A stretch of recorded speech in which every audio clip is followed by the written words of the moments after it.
Praise the Lord.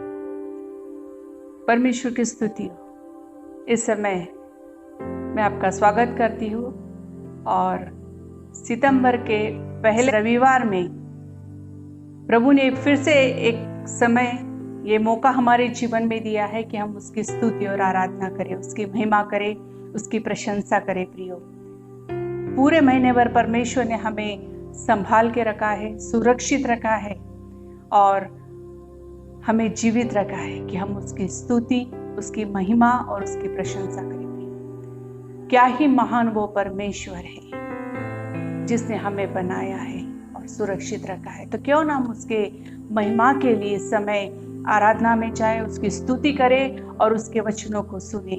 इस समय हम लोग भजन संहिता 113 हम लोग निकालेंगे। भजन 113। यहाँ की स्तुति करो, हे यहोवा के दासों, उसकी स्तुति करो। यहोवा के नाम की स्तुति करो। यहोवा का नाम अब से लेकर सर्वदा तक धन्य कहा जाए। उदयाचल से लेकर अस्ताचल तक यहोवा का नाम स्तुति के योग्य है। यहोवा सारी जातियों के ऊपर महान है और उसकी महिमा आकाश से भी ऊंची है। हमारे परमेश्वर यहोवा के तुल्य कौन है? वह तो ऊंचे पर विराजमान है और आकाश और पृथ्वी पर भी दृष्टि करने के लिए झुकता है। वह कंगाल को मिट्टी पर से और दरिद्र को घुरे पर से उठाकर ऊंचा करता है कि उसको प्रधानों के संग अर्थात अपनी प्रजा के प्रधानों के संग बैठाए। वह बांझ को घर में लड़कों की आनंद करने वाली माता बनाता है। यहाँ की स्तुति करो। Praise the Lord. सही में प्रियो, ये परमेश्वर का वचन है। ये भजनकार यहाँ बोलता है कि हे यहोवा के दासों, उसकी स्तुति करो क्योंकि यहोवा का नाम स्तुति के योग्य है। यहोवा के नाम की स्तुति करो। क्यों करना है हमें? क्योंकि वो राजाओं का राजा है, वो प्रभु का प्रभु है।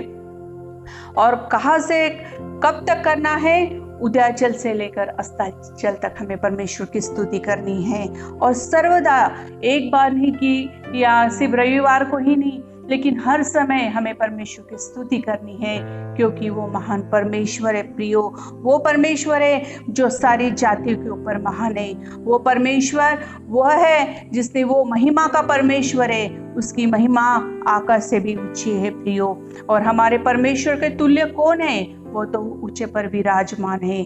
आकाश और पृथ्वी पर भी दृष्टि करने के लिए वो झुकता है। वो महान जीवित परमेश्वर है प्रियो, जो कंगाल को मिट्टी पर से और दरिद्र को घुरे पर से उठाकर ऊंचा करने वाला वो परमेश्वर है प्रियो।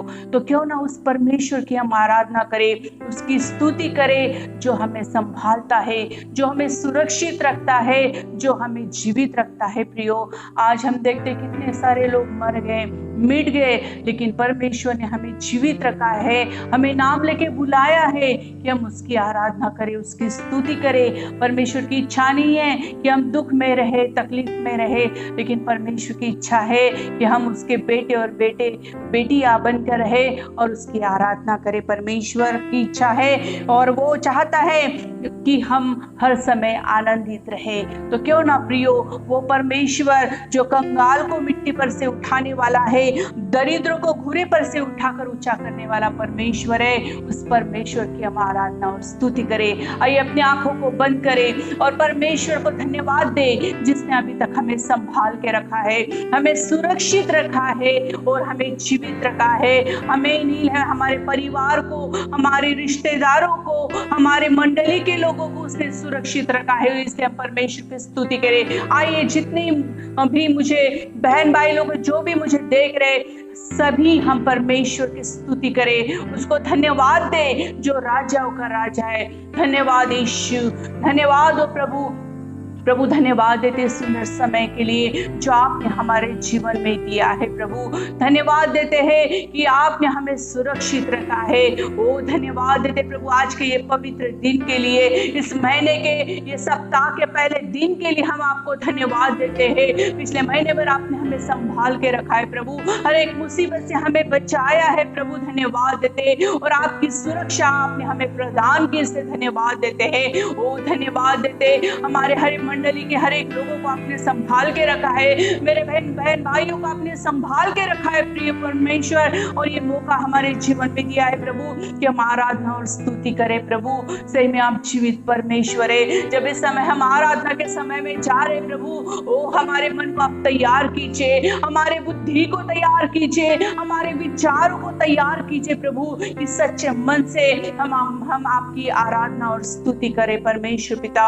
ओ धन्यवाद देते, सारी चिंताओं को हर एक के जीवन से हम यीशु के नाम से दूर कर देते हैं। और हम चाहते हैं आपका अभिषेक, आपके अभिषेक को, आपकी सामर्थ को परमेश्वर, आपकी उपस्थिति को प्रभु। मुझे जितने भी बहन भाई लोग मुझे देख रहे हैं सभी को आप स्पर्श कीजिए प्रभु, और आत्मा और सच्चाई से आपकी आराधना करने के लिए मदद कीजिए प्रभु। आगे का संपूर्ण समय हम आपके हाथ में समर्पित करते हैं। आज का वचन आप आशीषित कीजिए, आज की आराधना आप आशीषित कीजिए, और आपकी उपस्थिति हमारे बीच में रह के प्रभु, ओ आपको जान के आपकी उपस्थिति में रह के हम आपकी आराधना करें प्रभु। हर एक की आप मदद कीजिए। धन्यवाद देते प्रभु, आपने हमारी प्रार्थना को सुना। धन्यवाद देते और ये विनती को यीशु मसीह के प्यारे और मीठे नाम से करते सुनो कबूल कीजिए, आमीन। Praise the Lord, Hallelujah। प्रियो, ये समय है कि हम परमेश्वर की आराधना और उसकी भक्ति करें।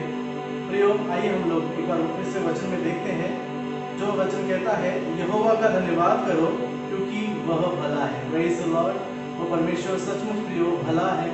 इस विपत्ति के समय में उस परमेश्वर ने आपको और मुझे सही सलामत जीवितों की भूमि पर जीवित रखा है। पिछले पूरे अगस्त महीने में उसने हमें संभाले रखा प्रियो, और उसने अपनी आशीषें हमसे दूर नहीं की, उसने हमें अपने आशीषों से नवाजा है। Praise the Lord. प्रियो, हम देखते हैं पिछले दिनों में बहुत कुछ हो चुका है, लेकिन परमेश्वर की करुणा हम पर आज भी बनी हुई है, और क्योंकि वो भला है इसलिए। हालेलुया। आइए प्रियो, उसकी हम स्तुति करते हैं, उसकी आराधना करते हैं। आइए प्रियो, अपने सिर को हम लोग झुकाते हैं, अपने हृदय को नम्र करते हैं और परमेश्वर से कहते हैं कि प्रभु तेरी आत्मा से हमें भर, ताकि हम आज की आराधना प्रभु आत्मा से और सच्चाई से करने के लिए प्रभु तो हमारी सहायता कर, मदद कर परमेश्वर पिता। ओ धन्यवाद करते हैं, धन्यवाद करते राजा यीशु मसीह। ओ राजा यीशु मसीह, आपके नाम को महिमा और महिमा और महिमा देते परमेश्वर पिता। प्रभु तेरी करुणा हम पर हुई है परमेश्वर पिता। धन्यवाद करते प्रभु अगस्त प्रभु ये सितंबर महीने के पहले रविवार में जो आप हमें लेकर के आए हैं परमेश्वर पिता। प्रभु हम धन्यवाद के साथ परमेश्वर पिता इस महीने में प्रवेश करना चाहते प्रभु, आपकी उपस्थिति के साथ हम प्रवेश करना चाहते परमेश्वर राजा। हो धन्यवाद हो, धन्यवाद हो, धन्यवाद हो। Thank you Jesus, thank you Jesus प्रभु जी। आइए प्रिय, हम उसकी आराधना करते हैं, उसकी महिमा करते हैं, उसके नाम का गुणानुवाद करते हैं। धन्यवाद करें अपने मुख से उस परमेश्वर को। आइए प्रिय, उसकी स्तुति करते हैं, महिमा करते हैं। ओ धन्यवाद, धन्यवाद, धन्यवाद। Thank you Jesus.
एक सहायक आहेस, मदतगार आहेस, जो आम्हाला परमेश्वराच्या संगतीमध्ये घेऊन चालतोस। तुझी मला पवित्र आत्मा येशूकडे नेतो, तुझी मला पवित्र आत्मा येशूकडे नेतो। माझ्या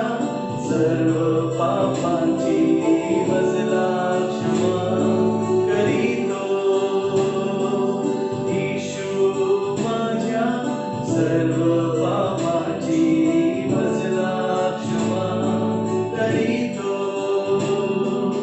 हे प्रभू ये माझ्या हृदयी करतो तुला विनंती प्रभू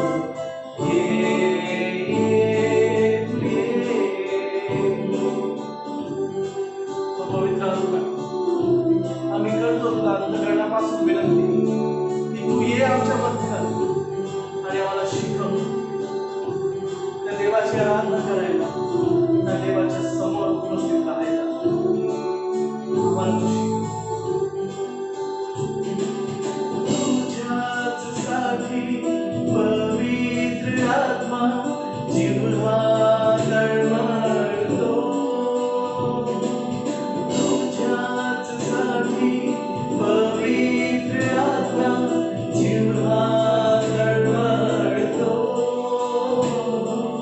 धीर धरुनी नम्र होनी वाट मी पाहतो धीर धरुनी नम्र होनी वाट मी पाहतो हे प्रभू ये माझ्या हृदयी तू करतो तुला विनंती प्रभू ये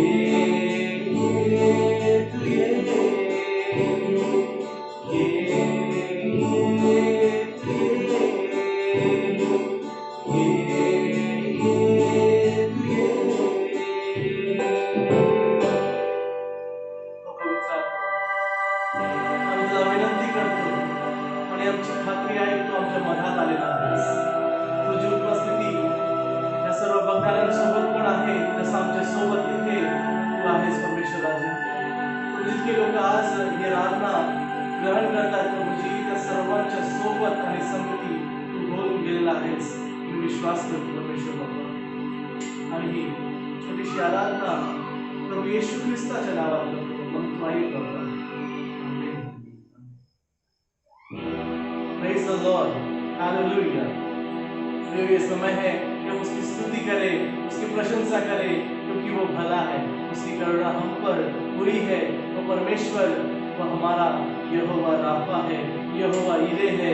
तो आओ हम मिलकर बड़े आनंद के साथ, बड़े हर्ष के साथ उसकी स्तुति करें, उसकी महिमा करें, जिसके योग्य वो महान और महान परमेश्वर है। Hallelujah, hallelujah.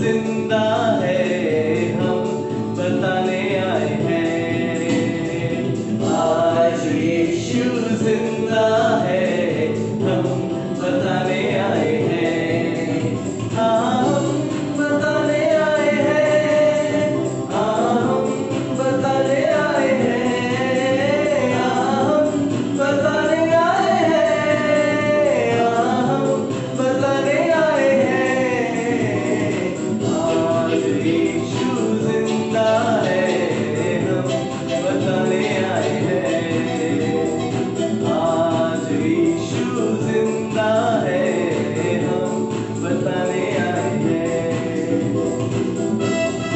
हालेलुया। वो परमेश्वर जिंदा है आज, वो आपके और मेरे मध्य में है। हालेलुया।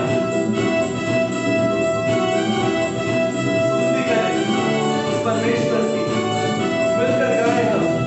जब यीशु दुनिया में था, कोड़ी को चंगा किया। जब यीशु दुनिया में था, मुर्दों को जिंदा किया।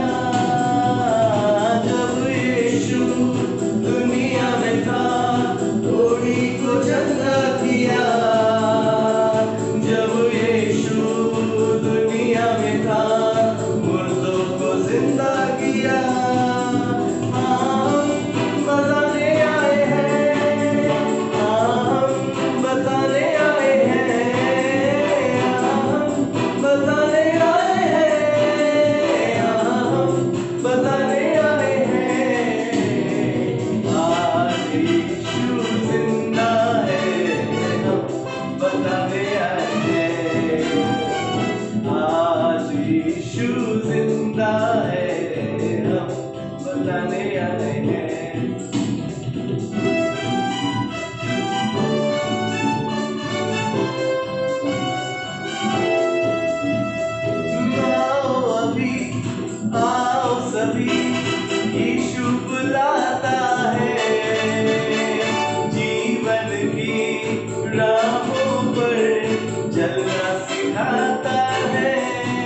हमें ताकते रहता है, वह हर वक्त हमें देखते रहता है, वो हर वक्त हमारे साथ है। वो ही रब है, वही खुदा है जिसने हमें बनाया है, वो सृजनहार परमेश्वर है। तो आओ हम उसकी स्तुति करें, निरंतर निरंतर अपने मुख से उसके लिए हम लोग उसका गुणानुवाद करने के इन शब्दों को हम निकालें, क्योंकि वो स्तुति में विराजमान परमेश्वर है। Hallelujah hallelujah hallelujah. वो सर्वशक्तिमान सर्वव्यापी सर्वज्ञानी परमेश्वर, वो हम गाते हैं तेरे महिमा और स्तुति के गीत राजा यीशु मसीह, और कहते सचमुच कि क्यों तू ही वो रब है, तू ही वो खुदा है जो हमारे मध्य में आज मौजूद है। Hallelujah hallelujah. Thank you Jesus. Hallelujah प्रभु जी।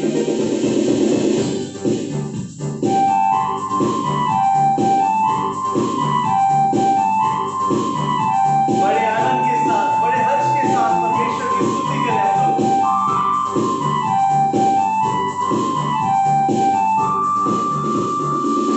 तू ही रब है, तू ही सब है, तू ही करता, तू ही अब है, तू ही सबसे अलग है। करते हैं तुझको हम सलाम, सबसे ऊंचा है जो नाम, उसको करते हम प्रणाम, सबसे ऊंचा है जो नाम। यीशु नाम, यीशु नाम, यीशु नाम।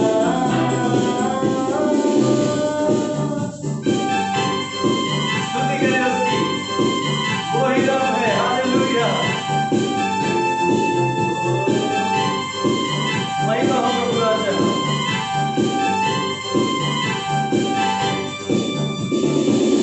तू ही रब है, तू ही सब है, तू ही करता, तू ही अब है, तू ही सबसे अलग है। करते हैं तुझको हम सलाम, सबसे ऊंचा है जो नाम, उसको करते हम प्रणाम, सबसे ऊंचा है जो नाम। यीशु नाम, यीशु नाम, यीशु नाम।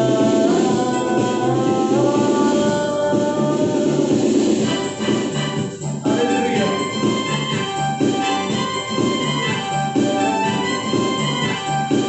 ओ यीशु नाम।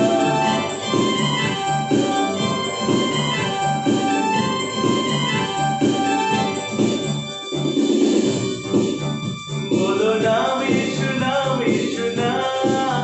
बोलो नाम यीशु नाम, यीशु नाम। बोलो नाम यीशु नाम, यीशु नाम। बोलो नाम यीशु नाम, यीशु नाम। बोलो नाम यीशु नाम, यीशु नाम। बोलो नाम यीशु नाम, यीशु नाम। बोलो नाम यीशु नाम, यीशु नाम। बोलो नाम यीशु नाम, यीशु नाम। बोलो नाम यीशु नाम, यीशु नाम, यीशु नाम, यीशु नाम, यीशु नाम, यीशु नाम। बोलो नाम यीशु नाम, यीशु नाम, यीशु नाम, यीशु नाम, यीशु नाम, यीशु नाम।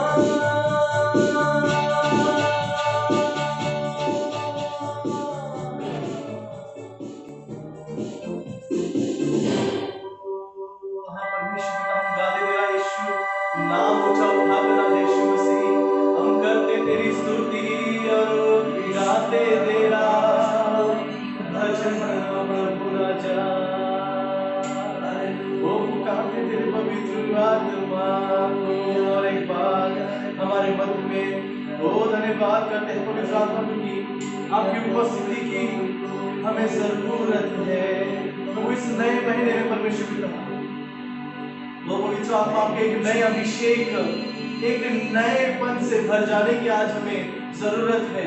तो आइए प्रिय उस परमेश्वर से कहते हैं कि प्रभु इस नए महीने में आपके पवित्र आत्मा के नए अभिषेक से तू मुझे भर, ताकि जो भी कार्य आपका उर्वरित है मुझसे परमेश्वर पिता, मैं उस कार्य को पूरा कर सकूं प्रभु, आपकी उस बुलावट को पूरा कर सकूं प्रभु, आपकी उस सेवा को पूरा कर सकूं। इसलिए उस परमेश्वर के पवित्र आत्मा को एक बार हम लोग अपने मध्य में पुकारते हैं, उससे कहते हैं कि हमें अपने अभिषेक से तू भर दे, हमें आज खाली हाथ यहाँ से न जाने दे, आपके पवित्र आत्मा से हम यहाँ से भर करके जाएं।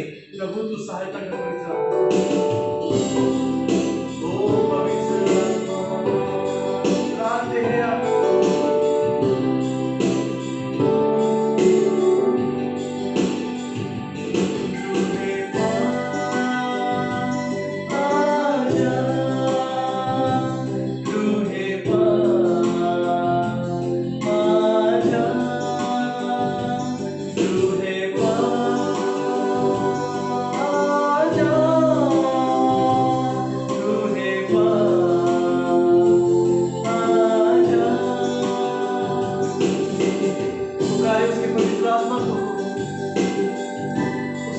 आजा मेरे जीवन में जहां अभी भी उथल पुथल मची हुई है, और तू बस कह दे तो वो उथल पुथल शांत हो जाएगी, कि तू तूफानों को रोकने वाला परमेश्वर है। हम परमेश्वर को विश्वास में पुकारते हैं आपको पूरे हृदय से।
हमें बना जाओ उस यीशु के माने, उस यीशु की नाई और एक बार, क्योंकि तुझसा कोई नहीं है। तुम हम में हमेशा हमेशा के लिए समा जा, ताकि आप और हम कभी भी अलग ना हो जाए। हम हमेशा साथ रहने वाले बन सके। पवित्र आत्मा हमें तो सहायता कर, मदद कर, ताकि हम एक दूसरे के साथ हमेशा संगति में बने रहे। वो पवित्र आत्मा हम जहाँ कहीं जाए आपको भूले नहीं, लेकिन आपको स्मरण करके हर एक कार्यों को, हर एक चीजों को हम कर सके। तो ऐसा हमें अनुग्रह प्रदान कर। वो पवित्र आत्मा हम सबों की अगुवाई कर। हमारे दिन भर में हम जो भी करते हैं उन सभी चीजों में तू हमारी सही अगुवाई कर, उचित अगुवाई कर, ताकि आपके नाम को महिमा निरंतर और निरंतर मिलती रहे। प्रभु धन्यवाद करते हैं सुंदर आराधना के लिए। सारी महिमा सारा आदर आपको देते हैं और ये आराधना प्रभु यीशु के मीठे और पवित्र नाम में करते हैं। आमीन। Praise the Lord, hallelujah. प्रियो, ये समय है कि हम परमेश्वर के भंडार में अपने अपने भेंटों को लेकर के आए। Praise the Lord. तो आप जहाँ कहीं बैठे हुए हैं अपने अपने भेंटों के साथ में, मैं विश्वास करता हूँ कि बैठे हुए हैं। तो आइए हम परमेश्वर को अपने पास जो भी है हम परमेश्वर को भेंट दें। अपने दशमांश अपने भेंट के द्वारा परमेश्वर की महिमा करने का समय है। हालेलुया। प्रियो, हम जानते हैं कि समय कैसा चल रहा है ना। आप लोग शायद बैठे होंगे, आपके घर में बाढ़ आ चुकी थी, हालेलुया, है ना। लेकिन परमेश्वर का वचन कहता है कि जो कुछ आपने खोया है परमेश्वर उसका 2 गुना भाग आपको लौटाएगा। Hallelujah, praise the lord. परमेश्वर का वचन कहता है कि जितनों ने उसके नाम पर विश्वास किया उसका मुंह कभी काला न हुआ। Praise the Lord. ये समय है कि हम परमेश्वर को अपने भेंटों को चढ़ाएं। हालेलुया। उस परमेश्वर की महिमा करें और बड़े आनंद और बड़े हर्ष के साथ हम उसकी स्तुति करें और उसको भेंटों को चढ़ाएं।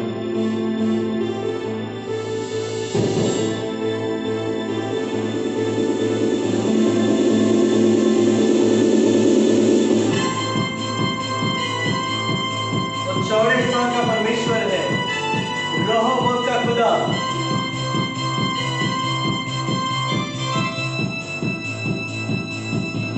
जो उसने कहा है वो पूरा करेगा और हम भी पाएंगे रहोबोत। जो उसने कहा है वो पूरा करेगा और हम भी पाएंगे रहोबोत। रहोबोत का खुदा, रहोबोत का खुदा, रहोबोत का खुदा हमारे साथ। हम फले फूलेंगे इस देश में, आशीषों के अधिकारी होंगे, हम दाएं बाएं फैलेंगे प्रभु के अनुग्रह से। हम फले फूलेंगे इस देश में, आशीषों के अधिकारी होंगे, हम दाएं बाएं फैलेंगे प्रभु के अनुग्रह से। क्योंकि रहोबोत का खुदा हमारे साथ, रहोबोत का खुदा, रहोबोत का खुदा, रहोबोत का खुदा हमारे साथ। जो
कम है परमेश्वर पिता।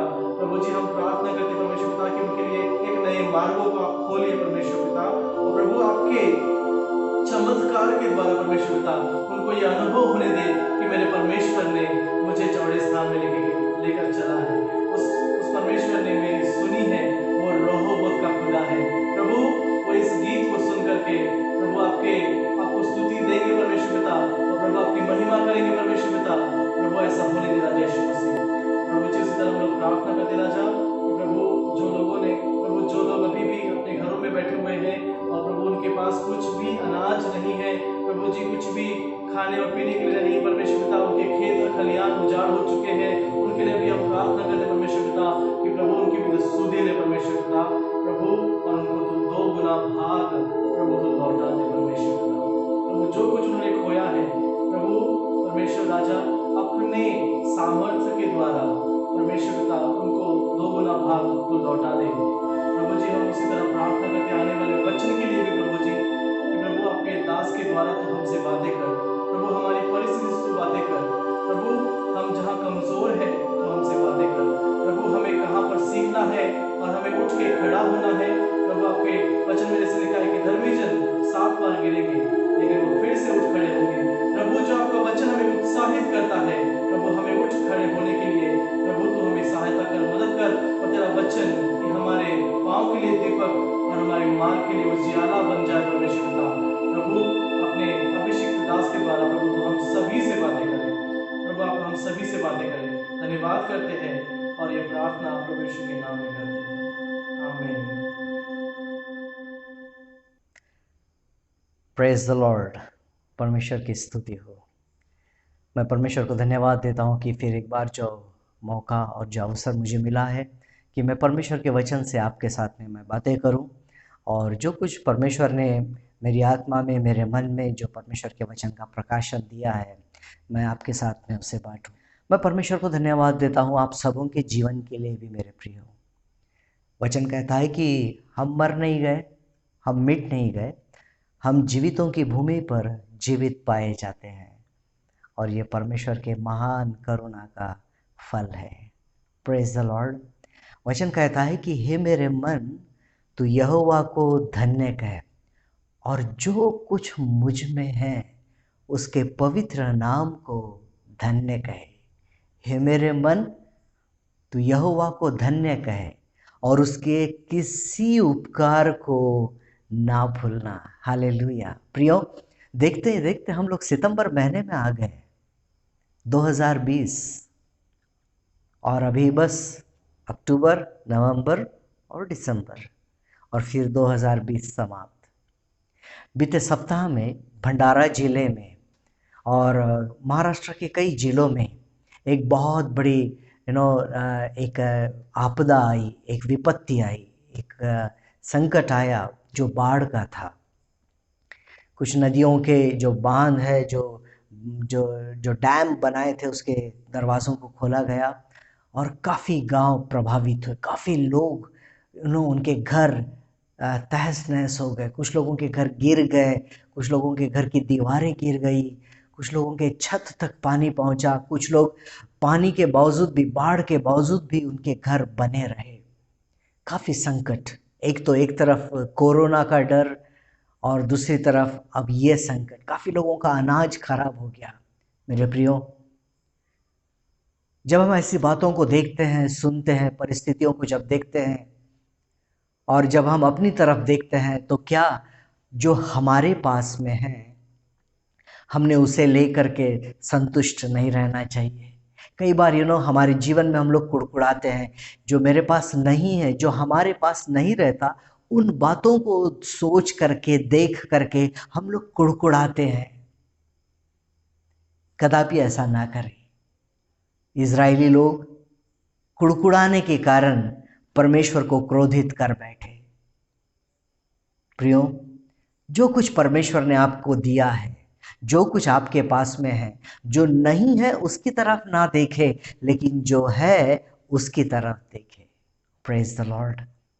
मैं विश्वास करता हूं कि आज भी आप अपने बाइबल, नोटबुक और पेन के साथ बैठे हैं, और आज का जो हमारा विषय जो है वो बहुत ही सहज है। आपने शायद कई बार सुना होगा, लेकिन मेरा पूरा विश्वास है अब की बार भी परमेश्वर एक नया प्रकाशन, एक नया वचन, एक नई रोशनी हमें देंगे इस वचन के द्वारा, और उसमें हमें चलना सिखाएंगे। आज का विषय है स्पिरिचुअल फाउंडेशन, आत्मिक नींव, आध्यात्मिक पाया। Praise the lord. परमेश्वर का वचन मत्ती रचित सुसमाचार 7 अध्याय और वचन 24 से 27। मत्ती 7 24 से 27।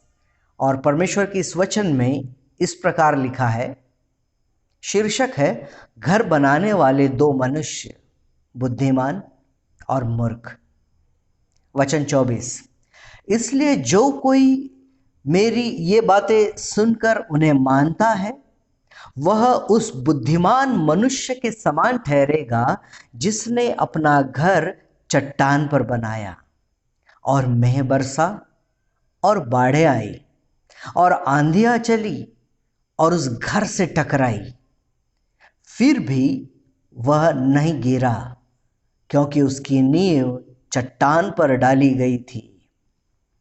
परंतु जो कोई मेरी ये बातें सुनता है और उन पर नहीं चलता वह उस निर्बुद्धि मनुष्य के समान ठहरेगा जिसने अपना घर बालू पर बनाया, और मेंह बरसा और बाढ़ें आई और आंधियां चली और उस घर से टकराई और वह गिरकर सत्यानाश हो गया।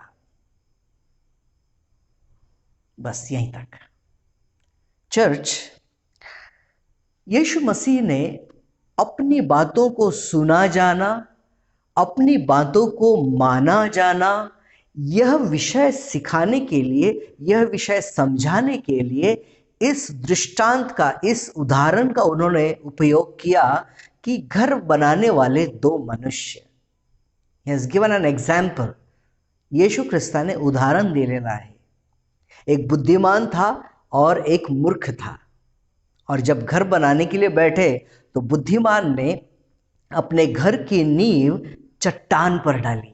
हालेलुया। परंतु मूर्ख ने केवल घर का सोचा, नींव का नहीं सोचा, और जहां जगह मिल गई, जहां से बनाना शुरू किया, वो बालू की जगह थी।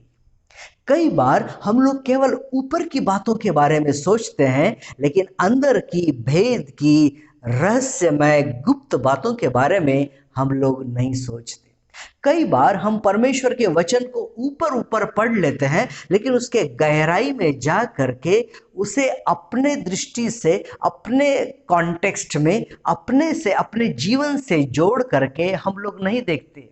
किसी ने गवाही दे दी और उन्होंने किसी वचन को कोट किया, तो हमें लगता है कि अरे ये वचन मेरे लिए भी है, हम भी उसका अंगीकार करना और घोषणा करना शुरू कर देते हैं। गलत नहीं है, लेकिन परमेश्वर ने शायद पहले ही आपको कुछ और एक वचन दे करके रखा है और वो चाहते हैं कि आप उसे माने।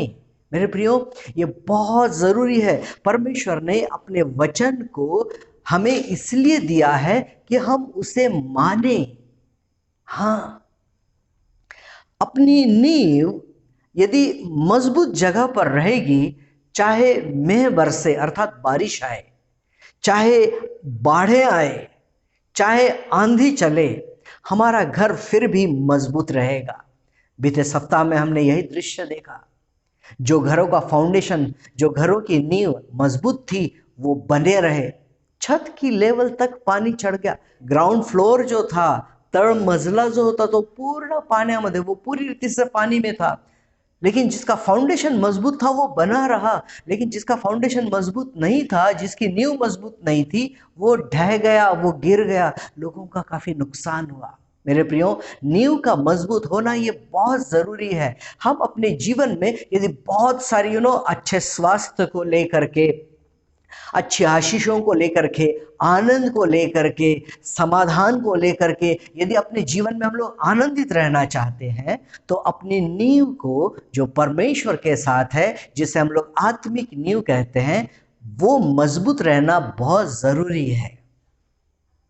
लिखा है वचन 25 में कि और मेंह बरसा और बाढ़ें आई और आंधियां चली, अर्थात हमारे जीवन में आने वाले तूफान, हमारे जीवन में आने वाली ऐसी कोई खबरें, ऐसी कोई बातें जो हमें समाधानकारक नहीं, हमें हमें भौचक्का करने वाली है, हमें आश्चर्यचकित करने वाली, हमें डराने वाली है। यदि आपको पता चल जाए कि आपके पड़ोसी को कोरोना हो गया है तो आपकी सोच कैसी हो जाएगी, है ना? डर सा हो जाता है कि अरे फलाने के घर में कोरोना हो गया और हम तो बस कल ही मिले थे, अभी परसों ही मिले थे, और अभी क्या होगा, शायद मुझे भी आ जाएगा, और एक दो छींकें आ गई तो हम लोग फिर डर जाएंगे, है ना? नहीं, कोरोना से डरना नहीं, टेक इट नॉर्मल, उसे सामान्य रूप से लेना। मेरे भाई मेरी बहन, कोरोना से नहीं डरना, डरना केवल परमेश्वर से, केवल परमेश्वर से।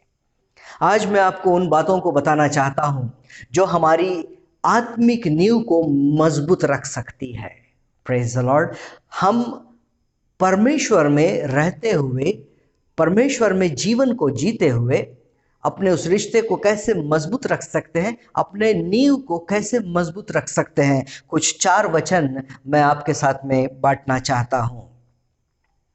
लेकिन उससे पहले एक वचन मैं और आपके साथ शेयर करना चाहता हूं जो पढ़ते हैं हम लोग, 1 कुरिन्थियों 3 अध्याय और फिर वचन 11। 1 कुरिन्थियों 3:11, और यहां पर ऐसा लिखा है, क्योंकि उस नींव को छोड़ जो पड़ी है और वह यीशु मसीह है, कोई दूसरी नींव नहीं डाल सकता। हालेलुया। हम जब आत्मिक नींव की बात करते हैं, यीशु मसीह के अलावा और दूसरी कोई भी नींव हमारे जीवन में मजबूती का कारण नहीं हो सकती। चाहे आप अपना एजुकेशन, अपनी शिक्षा ले लो, चाहे आप अपनी नौकरी ले लो, चाहे आप अपनी तनख्वाह ले लो, चाहे आप अपना कोई बड़ा उच्च अधिकारी या अच्छा पढ़ा लिखा या कोई मंत्री लेवल या कोई बड़ा अधिकारी जिसके आपके साथ में पहचान है, चाहे कोई भी बात ले लो, अपने जीवन का आधार, अपने जीवन की नींव परमेश्वर का वचन हमें बताता है, क्योंकि उस नींव को छोड़ जो पड़ी है और वह यीशु मसीह है, कोई दूसरी नींव नहीं डाल सकता। आज यदि आप आत्मिक जीवन जी रहे हैं, यदि आप प्रभु में का जीवन जी रहे हैं और बार बार सोचते हैं कि मैं इतना प्रार्थना करता हूं, मेरी प्रार्थनाओं का जवाब क्यों नहीं मिल रहा है, मैं बाइबल पढ़ता हूं लेकिन बहुत जल्दी नींद आ जाती है, मैं बाइबल तो पढ़ता हूं लेकिन समझ में नहीं आ रहा है, आत्मा में कहीं तो एक सूखापन है, आप समाधानी नहीं है, आप तृप्त नहीं है। मेरे भाई मेरी बहन, क्या आपकी नींव यीशु मसीह है, आपका बेस? क्या आप यीशु मसीह के कारण अपने आप को जीवित पाए जाते हैं? आप अपने आप को बने हुए, चलते हुए प्रतिदिन, प्रभु यदि तेरी मर्जी रही तो मैं कल का दिन देखूं। हमारी नींव केवल यीशु मसीह हो। चलिए प्रियो, उन 4 वचनों को देखते हैं जो हमें इस नींव को और मजबूत करने के लिए सहायता प्रदान हो सकती है। यशायाह नबी की पुस्तक 28 अध्याय और फिर वचन 16।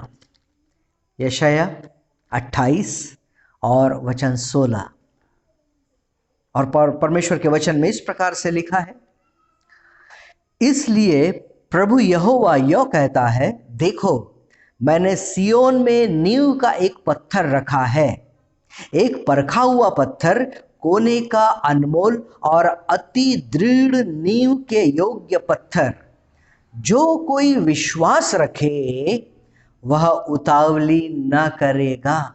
हालेलुया।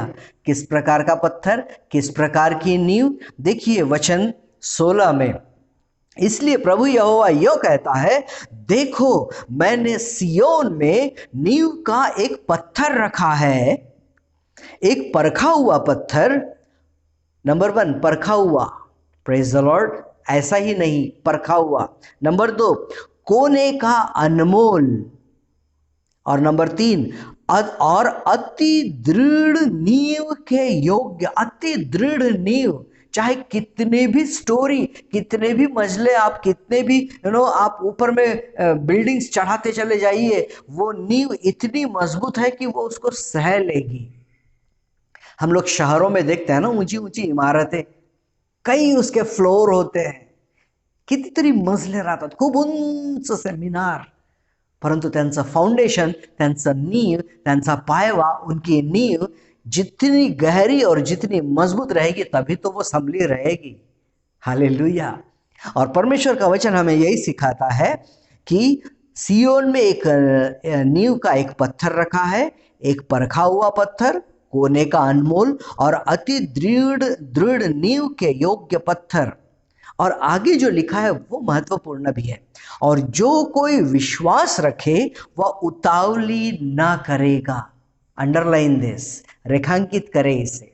हम मानते हैं यीशु मसीह को, हम मानते हैं परमेश्वर के वचन को, हम मानते हैं प्रार्थना के सामर्थ्य को, हम मानते हैं पवित्र आत्मा के बेदारी को, हम सारी चीज़ों को मानते हैं, लेकिन मन में कहीं तो भी हमारे मस्तिष्क में अपना एक उतावलापन शुरू रहता है। There will be always a second thought after the word of God। और यही विचार, यही उतावलापन कई बार जो परमेश्वर के तरफ से जो सहज और सरल हमारी तरफ आता है, हम उससे चूक जाते हैं। यीशु मसीह ने केवल पतरस से कहा था, तू पानी पर चलना चाहता है ना? पतरस ने अपनी इच्छा को जताया, तू चल रहा है तो मैं भी चलूंगा। यीशु मसीह ने कहा आ, बस उतना ही। यीशु मसीह ने कहा आ, और हम लोग देखते हैं पतरस पानी पर चल रहा है।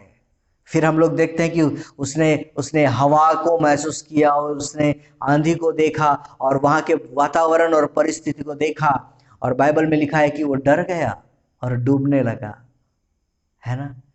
कई बार हम लोग इतना एक्साइटेड हो जाते हैं और अपने उतावलेपन में हम यीशु मसीह के को हम लोग भूल जाते हैं कि मेरे यीशु ने बुलाया है तो मैं उस तक पहुंच के ही रहूंगा, चाहे आंधी आए, चाहे तूफान आए, ना कुछ भी हो जाए, मुझे नहीं डुबा सकती। हालेलुया।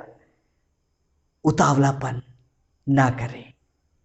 आत्मिक नींव में जब हम परमेश्वर के साथ में जुड़े हैं, यदि परमेश्वर से आपने किसी शब्द को, किसी वचन को, किसी वाक्य को आपने दृढ़ता से पाया है, उसे थाम करके रखिए। अब्राहम ने भी, जब उसे संतान नहीं थी, उसने परमेश्वर से एक शब्द को पाया कि मैं तेरी संतान को आशीषित करूंगा, और उसकी अपनी खुद की संतान कब हुई? जब वो बूढ़े थे, है ना। परमेश्वर के शब्द को थामे रखे, परमेश्वर अपने शब्द को जरूर पूरा करेंगे मेरे प्रियो। नंबर 1, हम उतावलापन ना करें, हम बहुत ज्यादा उतावले ना हो जाएं। Don't get much excited.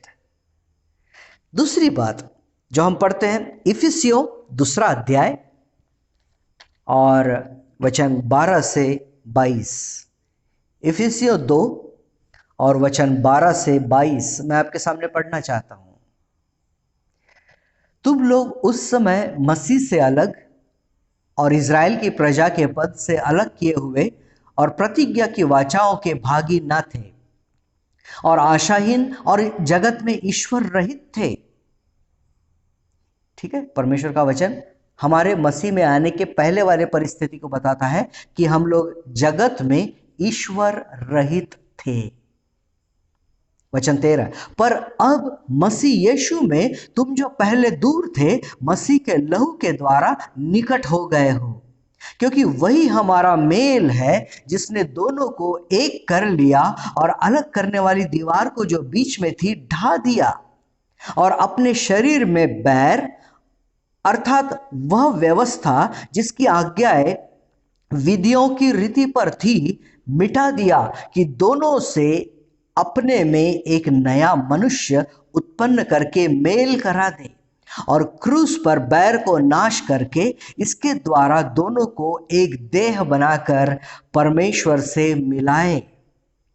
उसने आकर तुम्हें जो दूर थे और उन्हें जो निकट थे, दोनों को मेल मिलाप का सुसमाचार सुनाया, क्योंकि उसी के द्वारा हम दोनों की एक आत्मा में पिता के पास पहुंच होती है।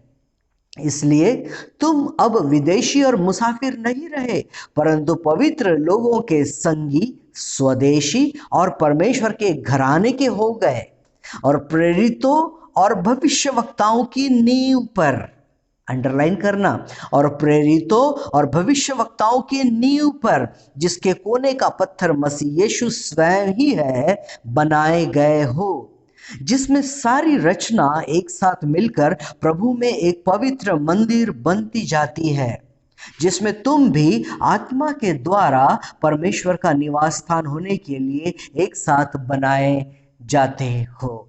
प्रियो, इस वचन में हमारे भूतकाल का जो भाग है, अर्थात मसीह में आने के समय का जो पहले का जो समय है, जगत में ईश्वर रहित थे, लेकिन तब मसीह यीशु के द्वारा, मसीह यीशु के लहू के द्वारा हम लोग धो दिए गए, और पहले जो हम मसीह से दूर थे, अब हम मसीह के करीब लाए गए, और फिर जो पहले यीशु मसीह के करीब थे उनके साथ भी हमारा मेल मिलाप हुआ है।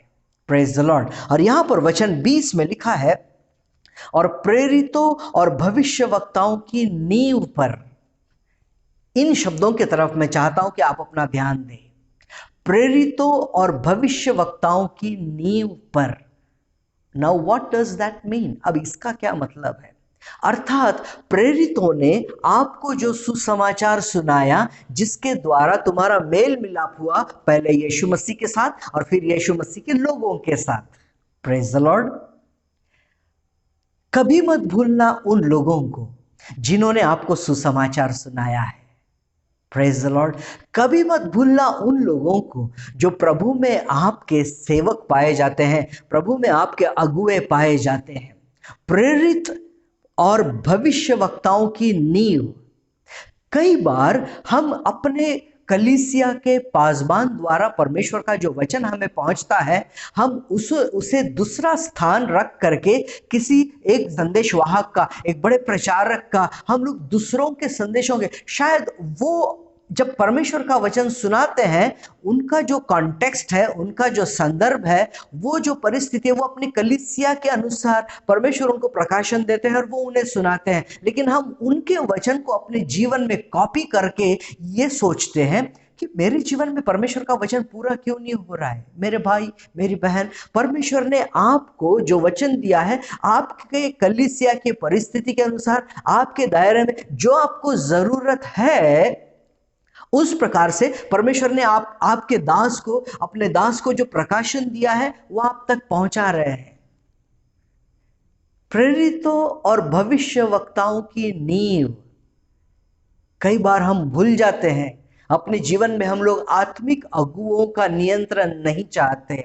हम मेंटोर जिसे कहते हैं, हमें आत्मिक वचन की जो शिक्षा देने वाले हैं, क्योंकि वो आपके जीवन की गलतियों को को बताते हैं कि भाई ऐसा ठीक नहीं है, बहन ये ठीक नहीं है, शायद आपके जीवन में ये रुकावट है। और वही चीजें कई बार पास्टर्स लोग कलीसिया में बहुत बड़ा टारगेट बन जाते हैं, और फिर कई बातों को उन्हें सुनना पड़ता है, कई बातों को उन्हें सुनना पड़ता है कि आपने मुंह देख करके प्रचार किया।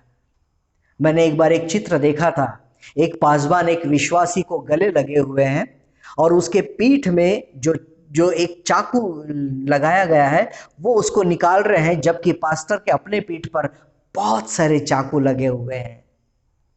हाँ मेरे प्रियो, कई बार परमेश्वर का वचन सही सही, सीधा सीधा, खरा खरा सुनाने के कारण पास्टर्स लोग टारगेट बन जाते हैं, और फिर लोग आपस में चर्चा करते हैं कि पास्टर ने मेरे बारे में ऐसा बोला, शायद किसी ने चुगली कर दिया होगा, और फिर बहुत सारी ख्याल और बहुत सारी कल्पनाएं सामने आना शुरू हो जाती हैं। और फिर ऐसे में परमेश्वर के पवित्र आत्मा के द्वारा, पास्टर्स लोगों के द्वारा जब आपके पास में वचन आता है, आप उसको नजरअंदाज करते हैं। गौर करें, आप जब बपतिस्मा ले रहे थे, पानी में खड़े होने के बाद आपने सारे लोगों के सामने अपने पासबान को आपने क्या वादा किया था। कई बार आप भूल जाते हैं मेरे प्रियो, उससे वैसा ना करें। वो आपकी नींव है, वो आपकी नींव है। प्रेरितों और भविष्य वक्ताओं की नींव, अर्थात अपने दास के द्वारा परमेश्वर के वचन को जब हम सीखते हैं, वो आपके लिए एक मजबूत नींव का कारण बनता है। हालेलुया। मेरे प्रियो, तीसरी बात मैं आपके सामने रखना चाहता हूं, पहला तीमुथियुस 6 वचन 19। पहला तीमुथियुस 6 और वचन 19। और परमेश्वर के वचन में इस प्रकार से लिखा है, और आगे के लिए एक अच्छी नींव डाल रखे कि सच्चे जीवन को वश में कर ले। Praise the Lord. यदि आपकी नींव मजबूत रहेगी, आपकी इमारत मजबूत रहेगी।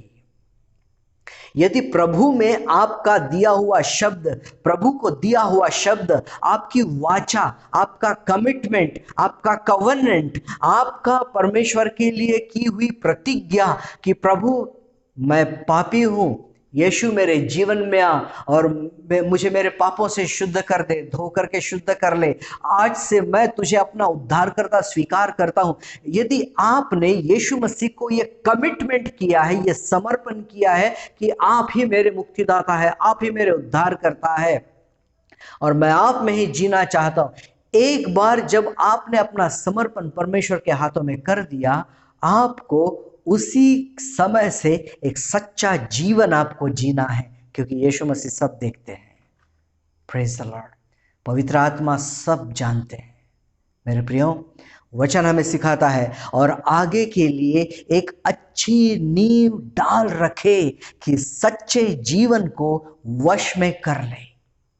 प्रतिदिन जो हम जीवन जीते हैं, यदि हम सच्चाई में जीते हैं, सच्चाई में जीते हैं, तो फिर हमारी नींव और अच्छी होती जाती है। आपने घरों के नींव को बनाते हुए देखा होगा, है ना?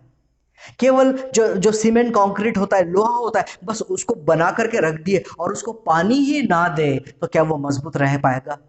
सीमेंट में, रेत में जितना पानी मिलाना चाहिए, थोड़ा सा कंजूसी के कारण सीमेंट कम कर दिए, लोहा कम कर दिए, कंजूसी के कारण कहीं आप एडजस्टमेंट कर रहे हैं, तो क्या वो फाउंडेशन, क्या वो नींव मजबूत रह पाएगी? आपको मालूम है कि आपको 4 फुट गड्ढा खोदना है या 5 फुट गड्ढा खोदना है, लेकिन आप 2 फुट में ही आपको समाधान ही हो रहा, नहीं, अंडरग्राउंड ही तो रहेगा, बाकी चीजें संभाल ली जाएगी। बस 2 फुट गहरा कर करके और बस वहीं से आप मजबूत करोगे और फिर थोड़े समय के बाद में यदि वो दीवार, यदि वो कॉलम यदि झुकने लगे, दोष किसे देंगे हम? ठेकेदार को, कॉन्ट्रैक्टर को, है ना, लेबर्स लोगों को।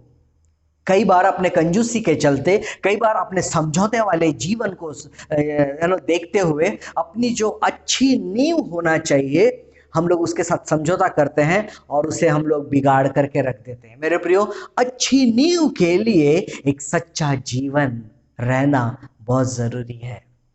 आज यदि मैं आपसे कहूं, सच्चाई के जीवन के लिए आप अपने आप को 10 में से कितने अंक देंगे? सोचे अपने मन में, किसी को ना बताएं, पवित्र आत्मा सब जानते हैं। सच्चाई भरा जीवन आप कितना जी रहे हैं? 10 में से आपको अंक देना है, कितना देंगे? शायद लोगों के सामने आप 10 में से 10 रहे, लेकिन पवित्र आत्मा फिर भी जानते हैं आपके मन में उठने वाले विचार। परमेश्वर, पवित्र आत्मा फिर भी जानते हैं आपकी गुप्त रहस्यमय आदतें जो मनुष्य नहीं जानता। मनुष्य केवल ऊपर ही ऊपर देखता है, लेकिन परमेश्वर भीतर भी देखता है। सच्चा जीवन एक अच्छी नींव का कारण होता है। चौथी और अंतिम बात, 2 तीमुथियुस 2 अध्याय और वचन 19। 2 तीमुथियुस 2 अध्याय और वचन 19। और परमेश्वर के वचन में इस प्रकार से लिखा है, मेरे प्रियो, तो भी परमेश्वर की पक्की नींव बनी रहती है और उस पर यह छाप लगी है, प्रभु अपनों को पहचानता है और जो कोई प्रभु का नाम लेता है वह अधर्म से बचा रहे। Praise the Lord. आप जब बाजार में जब आप अच्छी चीज खरीदने के लिए जाते हैं, तो कई बार हम लोग देखते हैं कि एक ही प्रकार की चीज है, लेकिन उस पर लेबल अलग रहता है। शायद थोड़ा सा डिफरेंस रहेगा असली और नकली में, थोड़ा सा। असली चीजों का ट्रेडमार्क, उसके ऊपर रजिस्ट्रेशन मार्क, उसका एक टैग और असलीपन का कोई एक पहचान चिन्ह रहेगा। और नकलीपन का भी, नकली चीजें भी दिखने में वैसा ही है, पैकेट भी वैसा है, सब सेम टू सेम है, लेकिन उनके पास में वो रजिस्ट्रेशन नंबर नहीं रहेगा, वो ओरिजिनल होने का वो दावा, वो उनके पास में वो ट्रेडमार्क नहीं रहेगा। चर्च, आज जब हम यीशु मसीह के पीछे चल रहे हैं, आज यदि हम अपने आत्मिक जीवन को जब जी रहे हैं, तो यहाँ पर परमेश्वर का वचन कहता है कि जो पक्की नींव होती है, परमेश्वर में जो पक्की नींव होती है, उस पर ये छाप लगा रहता है, उस पर ये स्टैंप लगा रहता है। और वो किस बात का स्टैंप है? उस स्टैंप पर ऐसा लिखा रहता है, प्रभु अपनों को पहचानता है। There is a stamp. प्रभु, एक स्टैंप, एक सिक्का लगलेला है, एक छाप लगी है, और उस छाप पर लिखा है, प्रभु अपनों को पहचानता है, जो पक्की नींव वाली है। और फिर दूसरी बात क्या लिखी रहती है? और उस स्टैंप पर क्या लिखा रहता है? जो कोई प्रभु का नाम लेता है वह अधर्म से बचा रहे। अर्थात ब्रैकेट में, कोष्टक में यदि कहा जाए, उस स्टैंप पर ऐसा छपा रहेगा, अधर्म रहित। Praise the Lord. क्या रहेगा? पहला स्टैंप क्या रहेगा? प्रभु अपनों को पहचानता है। और वहीं पर और क्या लिखा रहेगा? अधर्म रहित। यानी इसके ऊपर अधर्म नाम का वायरस कभी काम करता ही नहीं। हालेलुया। यीशु मसीह के लहू से धोया गया है, यह परमेश्वर की पवित्रता से भरा हुआ है, परमेश्वर का भय मानने वाला जीवन जीता है, अपने मुंह से कभी किसी के बारे में कोई बात नहीं करता, कुड़कुड़ाता नहीं। ये अधर्म रहित है। अधर्म का इसके जीवन में कोई स्थान नहीं है। अर्थात ये धार्मिक इंसान है, ये धर्मी इंसान है। Praise the Lord. जो परमेश्वर में पक्की नींव होती है, उस पर स्टैंप लगा रहता है। मेरे प्रियो, क्या आज हम दावे के साथ ये कह सकते हैं, क्या आज आप दावे के साथ कह सकते हैं कि प्रभु में जब आप अपने जीवन को जी रहे हैं, प्रभु आपको पहचानते हैं। लोग कहेंगे, प्रभु इसे पहचानता है, प्रभु अपनों को पहचानता है। और फिर दूसरी बात, जो कोई प्रभु का नाम लेता है वह अधर्म से बचा रहे। क्या आप सुरक्षित तो हैं? हम लोग कोरोना से डरते हैं ना, क्योंकि कोरोना से ये शरीर मर सकता है, लेकिन अधर्म से आत्मा भी नरक में जा सकता है। सुना आपने?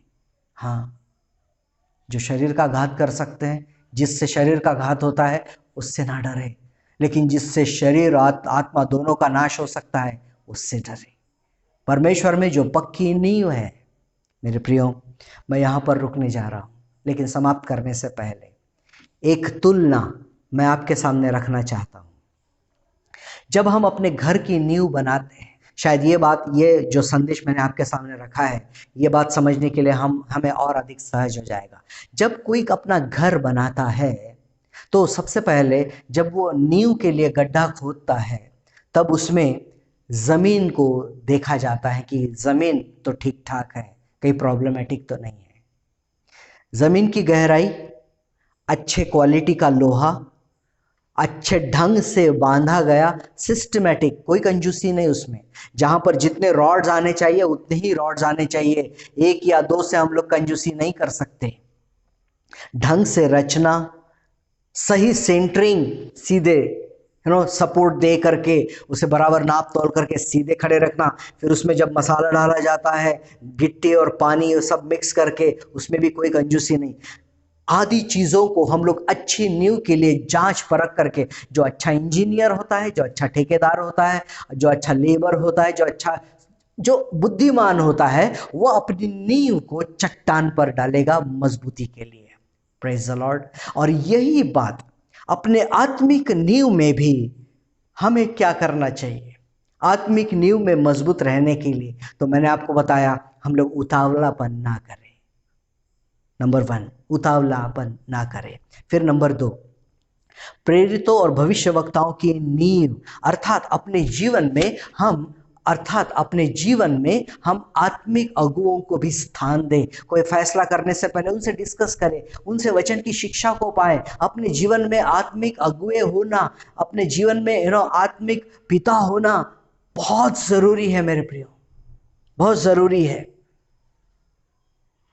दूसरी बात, फिर तीसरी बात, एक सच्चा जीवन, ओरिजिनल, नो डुप्लीकेसी, कोई नकलीपन नहीं। हमारे जीवन में सच्चेपन की बातें रहे, सच्चा जीवन। और फिर चौथी बात, प्रभु मुझे पहचानता है और मैं अधर्म रहित हूं का छाप हमारे जीवन में होना, लोगों को दिखाने के लिए नहीं, लेकिन अपना मन जानता है कि प्रभु में मैं कितना सच्चा, कितना धर्मी, उसको डर करके मैं जीवन जी रहा हूँ। प्रभु का आना बहुत निकट है मेरे प्रियो, अपने आप को तैयार रखें। परमेश्वर इन वचनों के द्वारा आपको आशीषित रखे, इन वचनों के द्वारा आपकी आत्मिक नींव और अधिक मजबूत होती चली जाए। God bless you. आइए हम प्रार्थना करें। प्यारे परमेश्वर पिता, आपके वचन के लिए धन्यवाद देते हैं, धन्यवाद देते हैं प्रभु, क्योंकि आपका वचन हमारे जीवन के लिए है, हमारी नींव को मजबूत करने के लिए। हमारे प्रभु आपका वचन हमें आपके साथ में रिश्ते में और मजबूत करने के लिए है। अब्बा पिता, इस समय मैं प्रार्थना करता हूँ, यदि मुझे देखने वाले भाई या बहन किसी भी प्रकार से यदि अपने आत्मिक जीवन में कहीं कमजोरी में पाए जाते हैं, प्रभु उनसे आप मुलाकात कीजिए, उनसे आप भेंट कीजिए प्रभु जी, आप उनसे बातें कीजिए मेरे स्वामी, और उनके जीवन में जो नींव है, जो आपके साथ वाली है, वो और अधिक मजबूत होती चले जाए, उनका आत्मिक जीवन और मजबूत होता चला जाए, ताकि बाकी का जो जीवन है, जो उनका भौतिक जीवन है, जो शारीरिक जीवन है, जो आर्थिक के लिए, जो अर्थ के लिए, जो अपने जीवन के लिए जो काम करते हैं प्रभु जी, वो सारी बातों में मजबूती आने पाए। मैं धन्यवाद देता हूँ पिता, क्योंकि आपने मेरी इस प्रार्थना को सुना है। सारा आदर, सारी महिमा आपको देता हूँ, और ये विनती उद्धार करता प्रभु यीशु मसीह के नाम से करता हूँ, आमीन। आइए प्रियो, हम प्रभु ने सिखाई हुई प्रार्थना को कहें। हे हमारे पिता, तू जो स्वर्ग में है, तेरा नाम पवित्र माना जाए, तेरा राज्य आए, तेरी इच्छा जैसे स्वर्ग में पूरी होती है वैसे इस पृथ्वी पर भी हो। हमारे दिन भर की रोटी तो आज हमें दे, जैसे हम अपने अपराधियों को क्षमा करते हैं प्रभु, वैसे तू भी हमारे अपराधों को क्षमा कर। हमें परीक्षा में न ला, परंतु बुराई से बचा, क्योंकि राज, पराक्रम और महिमा सदा तेरी है, आमीन। और अब हमारे परमेश्वर पिता का प्रेम, प्रभु यीशु मसीह का अनुग्रह और पवित्र आत्मा की मधुर संगति आप सभी विश्वासियों के साथ प्रभु यीशु मसीह के दोबारा आगमन तक हमेशा बनी रहे, आमीन, आमीन। God bless you.